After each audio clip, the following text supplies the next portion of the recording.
Welcome to Second Thoughts, a series where we talk about some things that are probably not your first thought on an idea. So in this video today, we're going to be talking about facts, feelings, and opinions, what they are, how to tell the difference, and we'll also talk a little bit about how these three concepts show up in our daily lives and why it matters.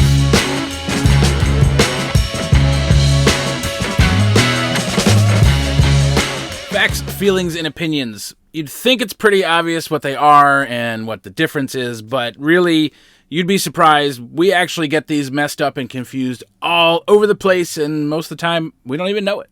So let's first define what it is we're actually talking about. So a fact is a thing that is known or proved to be true.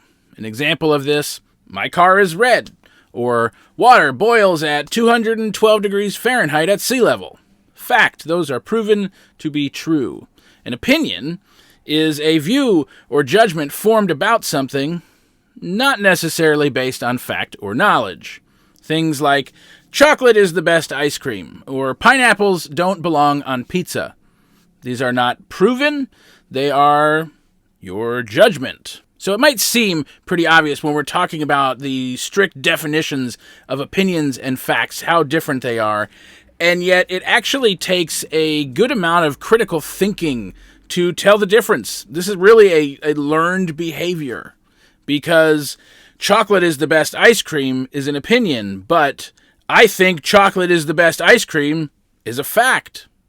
And so often, if you were to say to somebody, is this a fact or an opinion? I think chocolate is the best ice cream. The substance, the subject of that statement, opinion, but the statement itself is a fact. I do think that chocolate is the best ice cream. It doesn't mean that chocolate is actually the best ice cream. It just means the fact is that I think that. It is a learned skill to start to pick apart the difference between facts and opinions. Then we add on top of that feelings.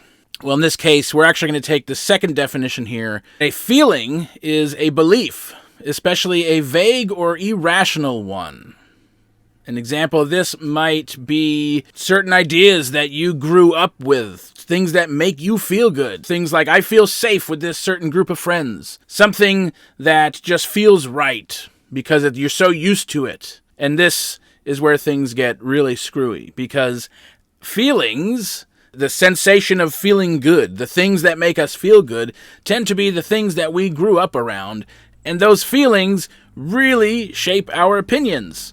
And then we have opinions that, if unquestioned, turn into our beliefs. We believe then those things are factual when they are actually opinions based on familiar feelings. We actually see this in political discourse all the time, on news or even in social media. An idea that somebody grew up with creates this certain feeling within them. That feeling then informs their opinion, and they're all over Facebook telling everybody else just how true that opinion is, as if it's fact. So let's go back to our pineapple on pizza thing for a minute. As kids, we would joke about how nonsensical it is to have pineapple on pizza. It just doesn't belong there. No way. The lightheartedness of the joking around brought out this good feeling, and then that good feeling started to bring up some opinion about whether pineapple actually belongs on pizza. Pineapple does not belong on pizza. That becomes a fact real quick.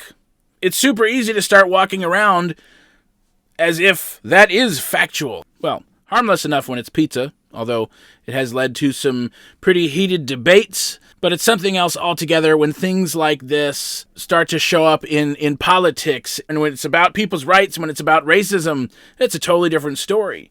But let's look at, for a moment, just how easy it is for that to happen. If you grew up in an area where certain things were assumed, like light skin color was superior to a darker skin color, and that feeling created a lot of opinions that unchallenged, because you're around a whole lot of other people that hold that same feeling and now opinion, that starts to sound a whole awful lot like a fact. Why would you ever challenge that if that's what has always been around you? And so very easily, we walk around talking about our opinions as if they are factual, when they are actually opinions based on familiar feelings.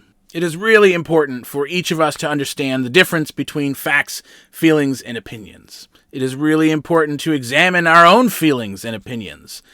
Where are you perceiving something as factual that is really an opinion? Reflect on your own thoughts and beliefs to practice identifying the difference between facts and feelings and opinions.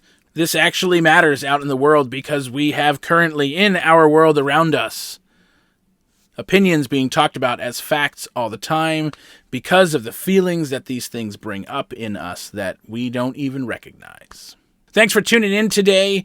We're super glad that you are here. While you are here, like, subscribe, and drop a comment. What things have you learned are actually opinion that at some point you thought were fact?